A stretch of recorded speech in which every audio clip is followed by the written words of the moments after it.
लोकलमधील मयांक लोहार हत्या प्रकरणासंदर्भात एक महत्त्वाची बातमी समोर येते। आरोपी रोशन सुवर्णाचं मीरा रोडमधील घर रिकामं करण्याची मागणी करण्यात येते।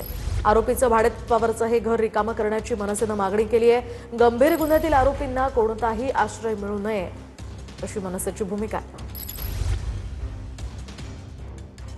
या ठिकाणी पुरा वातावरण खराब होत आहे। या ठिकाणी महिला पुरुष सुरक्षित नाहीत। मीरा भाईंदरमध्ये वारंवार असे कांड होत आहेत। त्यामुळे क्रिमिनल मीरा रोडमध्येच आहे का? त्यामुळे पोलिसांनी पण याच्यावर ऍक्शन घ्यावी आमची प्रामाणिक इच्छा आहे।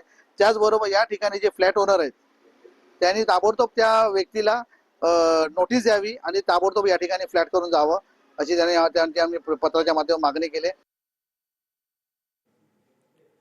तर आरोपी रोशन सुवर्णाचं हे मीरा रोडमधलं घर रिकामं करण्याची मनसेनं मागणी केलेली आहे। आरोपीचं भाडेत हे घर असलेलं रिकामं करावं अशी मागणी मनसेनं या ठिकाणी केली आहे।